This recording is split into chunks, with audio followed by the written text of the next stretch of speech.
Alô, amigos, estamos de volta para mais um programa O que é o Espiritismo?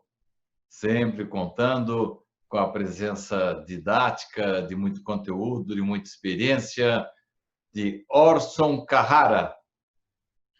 É uma satisfação muito grande estar aqui participando dessa iniciativa da TV SEAC, que nos enriquece a todos.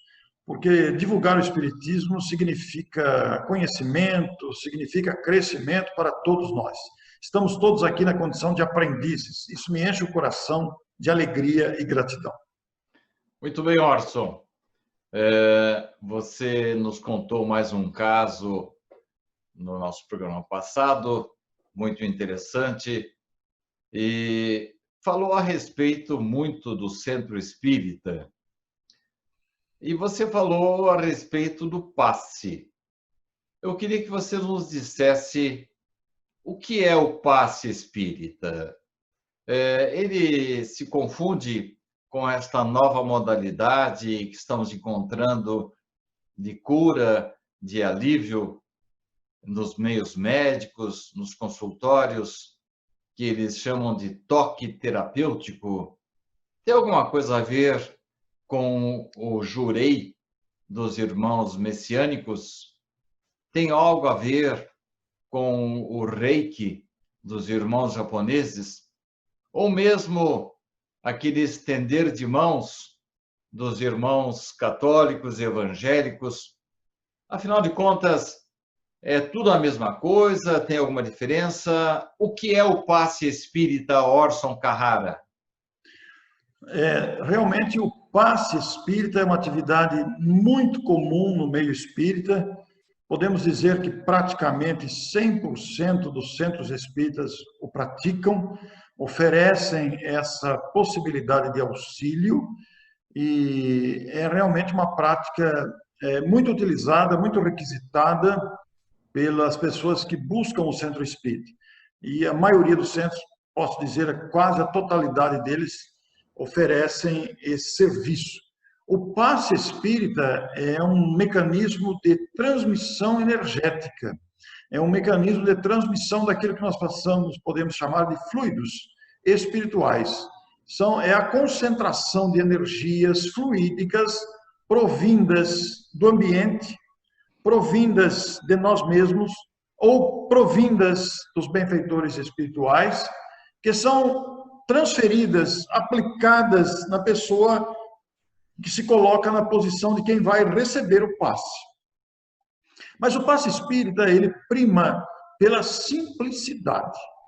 Nós aprendemos com o espiritismo que podemos nos dirigir a outra pessoa, estender as mãos sobre a sua cabeça e concentrar o nosso desejo de que a pessoa seja beneficiada, de que a pessoa sare das suas enfermidades, de que a pessoa se recupere da sua ansiedade, dos seus traumas, dos seus medos. E aquilo significa uma suavidade, aquilo significa uma absorção pela pessoa que está recebendo o passe das energias que são dirigidas a ela através da pessoa que está à sua frente, através da pessoa que está ali com o desejo de auxiliar. E eu confesso a você, não sei como funciona o Jorei, não sei como funciona o Reiki, não posso dizer de uma coisa que eu não conheço. Eu nasci na doutrina espírita, estou muito habituado com essa questão do passe, até porque minha mãe sempre aplicou passes, eu sempre presenciei isso na instituição espírita onde frequentei durante toda a minha infância e juventude, lá em Mineiros do Tietê, o Centro Espírita Francisco Xavier dos Santos, sempre ofereceu esse trabalho de aplicação de passes. E durante toda a vida a gente tem visto esse trabalho na maioria ou na quase totalidade das instituições que oferecem o passe espírita. E o passe espírita, ele prima pela simplicidade. Qual é essa simplicidade? Simplesmente pode ser um passe coletivo ou pode ser um passe individual, pode ser no salão, a depender das condições da instituição, ou pode ser de uma sala especificamente para essa finalidade. O que é recomendável é estender as mãos simplesmente sem qualquer toque sobre a cabeça da pessoa.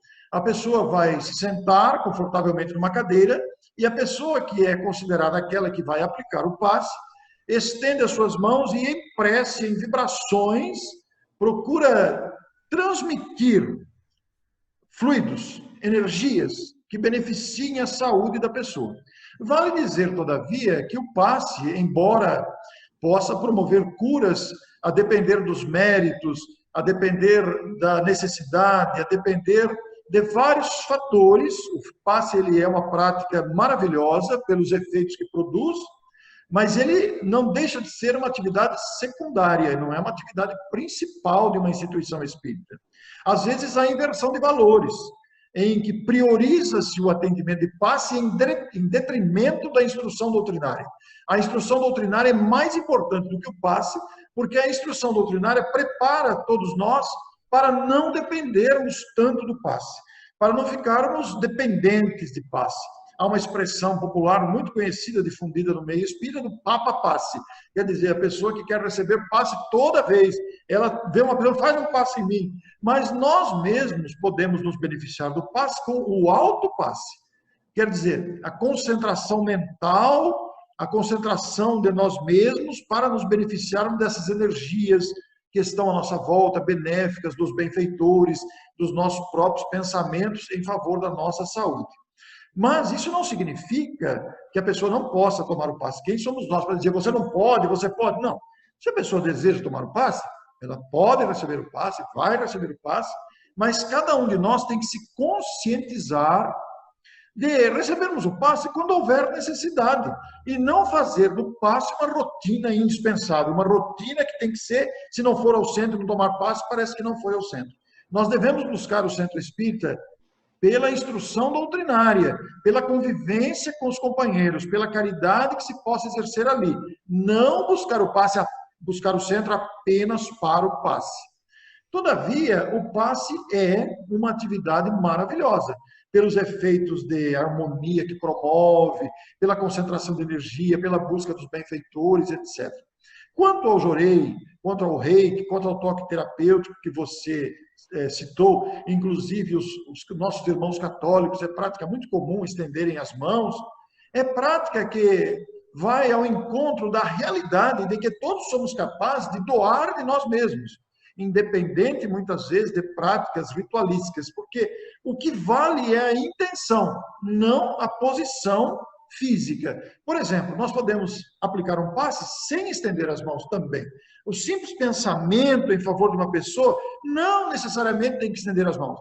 O estender das mãos facilita o trabalho, cria um ambiente propício, mas não significa que você não possa fazer um passe em alguém à distância, pelo pensamento, pelas vibrações carinhosas. Então, quando nós pensamos no reiki, no jorei, que eu não sei como é que é a prática, eu tenho visto publicações às vezes, tenho visto, mas não tenho me aprofundado no assunto. Na minha imaginação, na minha consciência, eu imagino que seja uma prática semelhante, adaptada naturalmente à crença desses nossos irmãos messiânicos, nossos irmãos da prática japonesa, que tem uma vasta experiência na manipulação de energias, né? E mesmo na Igreja Católica, quando os nossos irmãos erguem as mãos, tudo isso, Sidney, é muito válido, desde que sintamos o amor ao próximo. Porque o grande segredo, o grande diferencial, seja o passe espírita, seja o reiki, seja o jorei, seja as mãos estendidas dos nossos irmãos católicos, ou seja qualquer outra prática, o que é importante é o amor que se deseja ao próximo. Como os benzimentos, por exemplo. Todos nós, na infância, fomos beneficiados pelas benzedeiras, que se utilizam lá de determinadas plantas, colocam plantas, utiliza-se disso. Não deixa de ser um passe, não deixa de ser uma atividade mediúnica. Mas, no entendimento deles, precisam se utilizar desses objetos, dessas plantas, etc. No entendimento espírita, entendemos que não, porque tudo está na intenção e na vibração pessoal em favor do próximo. Mas todas essas práticas trazem, na sua essência, o amor, o desejo de ajudar. O toque terapêutico, por exemplo, tem esse detalhe do toque de amor entre as criaturas humanas. Nós precisamos muito uns dos outros. E aí há que se imperar o respeito, há que se imperar o respeito pelo outro. No passe espírita, por exemplo, recomenda-se que não se toque no paciente, que não se toque na pessoa, porque não há necessidade do toque. Mas o toque terapêutico, em consultório, por exemplo, em pessoas especializadas nessa área, ele se torna importante, porque não deixa de ser uma maneira de amparar a pessoa. Orson, o passe não é de hoje que existe. Há Sim. resquícios de início dessa imposição de mãos até antes de Jesus.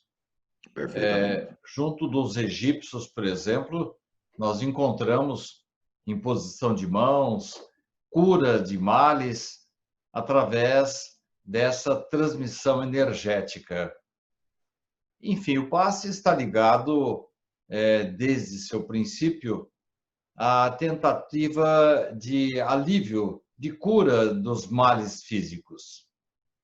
E o codificador da doutrina espírita, professor Rivaio, antes mesmo de tornar-se Allan Kardec, em 1857, ele, por volta de mais de 20 anos, desde que ele chegou a Paris, ele já frequentava reuniões de magnetismo. Ele tinha assim muita ligação com Mesmer. Isso. E eu entendo até que isso foi um batismo de fogo, um preparativo para depois ele discorrer longamente sobre o magnetismo, sobre o passe, sobre a imposição de mãos, enfim. Orson, em primeiro lugar, por que nós, espíritas, chamamos de passe misto? É porque contamos com o nosso magnetismo e também com a potencialização do plano espiritual? E uma segunda pergunta: o passe magnético dispensa o tratamento médico? Muito boas essas colocações, Sidney. Muito apropriadas para o assunto. Ampliam o entendimento, sugerem pesquisas, motivam o nosso telespectador a procurar mais elementos. É um campo muito vasto esse da aplicação, movimentação de energias, discutindo aqui sobre a questão do passe. Mas é interessante pensar, porque na aplicação do passe espírita, nos centros espíritas, há sim uma interferência muito bondosa, há sim uma presença muito carinhosa dos benfeitores espirituais para beneficiar as criaturas que buscam este recurso. Então, nós costumamos chamar de passe misto, porque existe o desejo de trabalho, existe a vontade de amor, de caridade do encarnado, aquele que se dispõe a aplicar passes, muitas vezes portador de um manancial, de um conteúdo, de um estoque fluídico, de fluidos vitais que possam ser transferidos para a pessoa que está enferma. Então, isso nós chamamos de passe magnético, que é a transmissão dos próprios recursos para a pessoa. Mas, normalmente, sempre existe também a presença de amigos espirituais, sejam amigos espirituais do assistido, ou sejam amigos espirituais da pessoa que se dispõe a fazer isso. Porque toda pessoa que deseja ajudar o próximo, toda pessoa que tem essa vontade de ser útil, vontade de aliviar enfermidades, dores, perturbações de toda ordem, toda pessoa que deseja contribuir para que a pessoa se sinta bem, atenuando as suas aflições, sempre contará com assistência espiritual. Sempre. Basta o desejo de fazer algo de bom, não necessariamente apenas na linha do passe, mas basta que toda pessoa sinta o desejo de fazer o bem, nós atraímos benfeitores, porque há um movimento de conspiração da vida a nosso favor.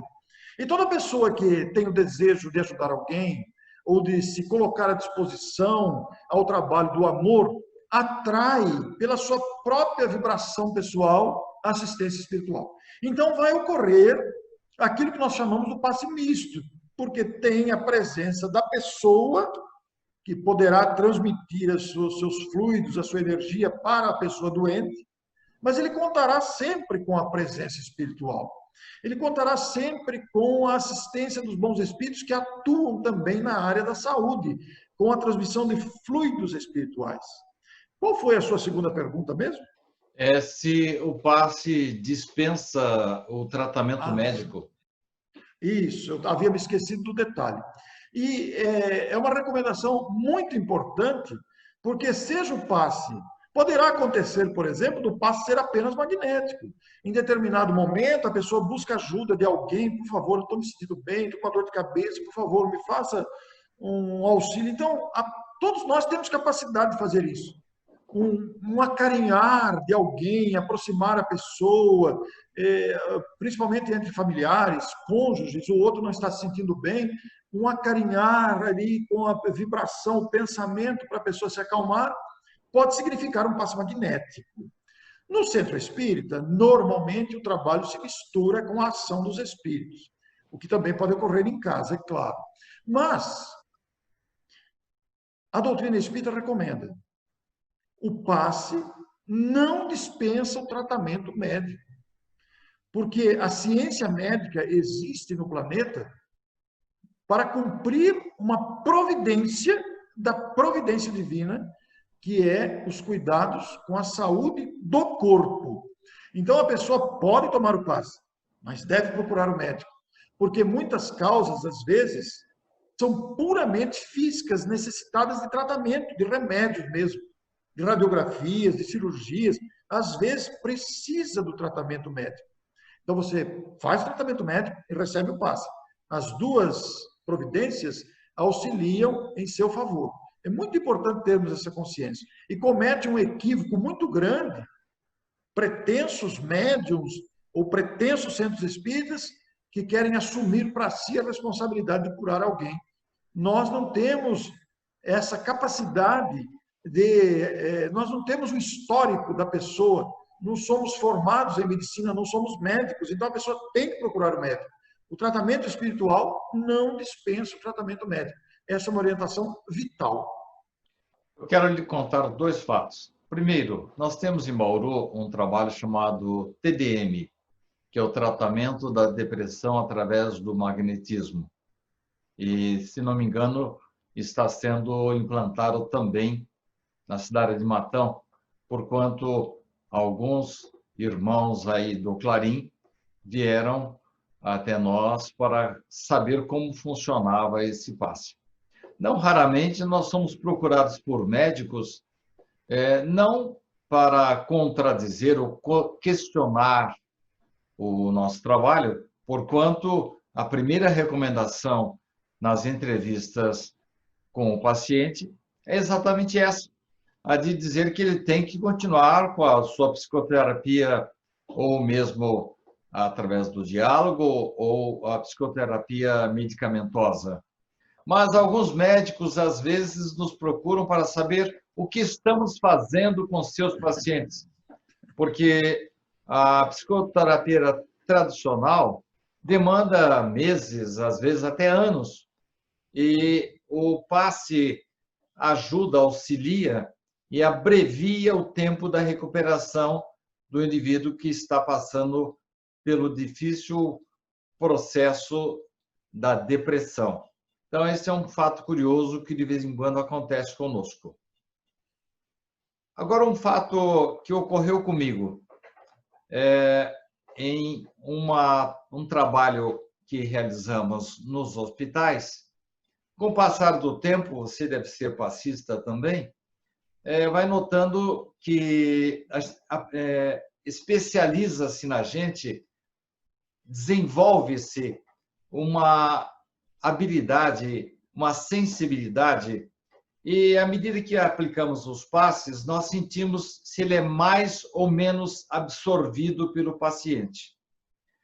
E vamos supor aí em 10, 12 camas que eu visitava, normalmente 2 ou 3 pacientes absorvem mais, eles parece que sugam as nossas energias e a gente sente isso na hora de transmitir o passe.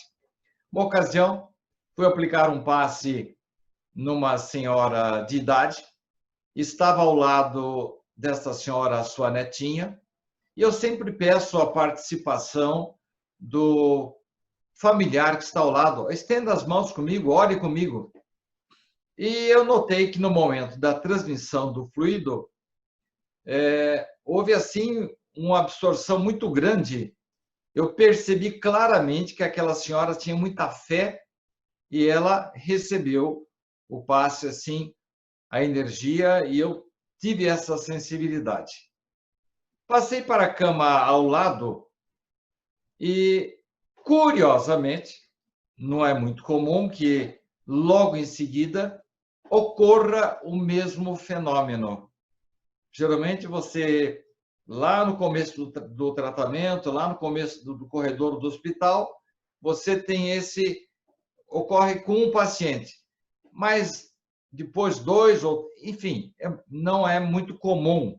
A proporção é assim de 10 pacientes, 3, 2 que têm essa sensibilidade maior. E qual não foi a minha surpresa? Depois que eu saí de lado desta senhora de idade, cuja netinha estava ali ao lado também, na cama seguinte ocorreu o mesmo fenômeno.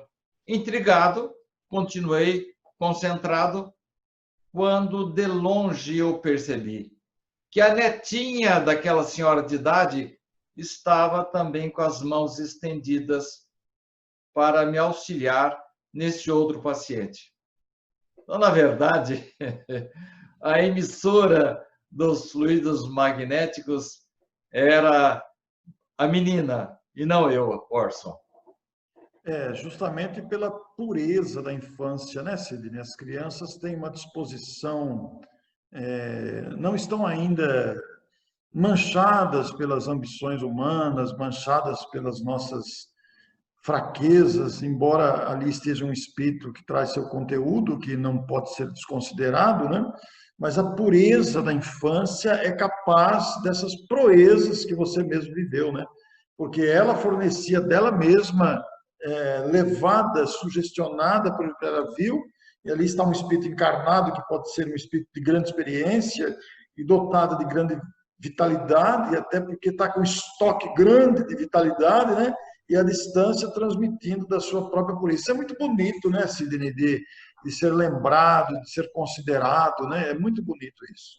E possivelmente uma jovenzinha, como na época de Allan Kardec, dotada de um arsenal, uma ligação com a espiritualidade e detentora de muito magnetismo, né? Pois é, isso é um fato facilitador e que nos motiva a ampliar o estudo da questão. Nós devemos conhecer esses fatos, ler a respeito, pesquisar, porque vamos ganhar muito com isso, pesquisando o assunto, ampliando o nosso conhecimento. Nós estamos aqui numa entrevista, respondendo a pergunta, que é o nome do programa, o que é o Espiritismo? É por isso que nós sempre dizemos na nossa saudação inicial, a amplidão com que isso se caracteriza, né? Dada a grandeza, a inesgotabilidade dos assuntos e de fontes de consulta à nossa disposição. O Espiritismo é de uma grandeza tão extraordinária que ele sempre produz novos pensamentos, novas reflexões, abre perspectivas imensas para o nosso entendimento. E isso deve nos motivar a continuar estudando, pesquisando. É por isso que gera esse entusiasmo naqueles que estudam, naqueles que se aprofundam e buscam entender o mecanismo da própria vida. Isso é empolgante, né, Sidney? Orson, eu noto que algumas pessoas vão a uma casa espírita bem organizada, e eu considero o Centro Espírita Amor e Caridade de Bauru uma das mais organizadas, e mesmo com 100 grupos mediúnicos, não é muito fácil. Não digo que tenhamos, assim, uma uniformidade de comportamento, mas a gente procura manter essa unidade, essa pureza doutrinária. Pessoas que vão ao nosso centro, às vezes, saem de lá e vão em busca de um outro centro. E a argumentação é que eles querem um centro mais forte, né? Com mais energia. E buscam normalmente centros em que o passe magnético é aplicado por médiums, por aplicadores de passe mediunizados. E eles gostam muito tanto de receber o passe do espírito ou do passista com a incorporação mediúnica e gostam de ser tocados. O passe é melhor se originar-se de um passista mediunizado e é melhor se ele tocar no paciente, Orson? Olha, é muito interessante você abordar isso, né? Isso provém dos condicionamentos mentais que nós criamos, né? A pessoa procura outro centro, realmente alega que esse centro é fraco, que se o outro centro é mais forte, mas isso vem da imaginação da pessoa, porque um centro não é forte nem fraco. O centro é constituído de pessoas que estudam, que se dedicam e se vinculam à instituição com o propósito de divulgar e viver o espiritismo, né? Esse é o foco que está direcionado nas questões. Essa questão de querer receber passe de espírito mediunizado advém de uma certa curiosidade, advém de uma certa fantasia que a pessoa cria. É claro que há passes onde o médium está parcialmente ou totalmente mediunizado, ou não está mediunizado, como já conversamos aqui neste mesmo programa. Mas o fato de ser por um espírito desencarnado não significa que o passe seja melhor, porque às vezes a pessoa que está aplicando o passe tem mais amor a dar do que o suposto espírito que está ali dando o passe. Porque o encarnado também é um espírito. Isso vem de uma ilusão, a ilusão de que vindo dos espíritos significa mais. Não, nós também somos espíritos. Existem muitos espíritos sábios e bondosos reencarnados, que estão aqui ocupando corpos de carne, vivendo a vida material e que são espíritos altamente evoluídos. Existem muitos espíritos evoluídos encarnados. Então, é uma ilusão, é uma fantasia da pessoa em querer ter a presença do espírito, e principalmente a curiosidade se o espírito vai falar alguma coisa. Muito agradecido, Orson. O nosso abraço a você e que Jesus continue abençoando a sua vida. Muito obrigado, Sidney. Muito obrigado aos internautas, aos telespectadores aqui da TV SEAC. É uma honra estar aqui para responder, afinal de contas, eu também estou aprendendo muito. O que é o Espiritismo? Muito bem, amigos. Ficamos por aqui. Na próxima semana estaremos de volta. Até lá.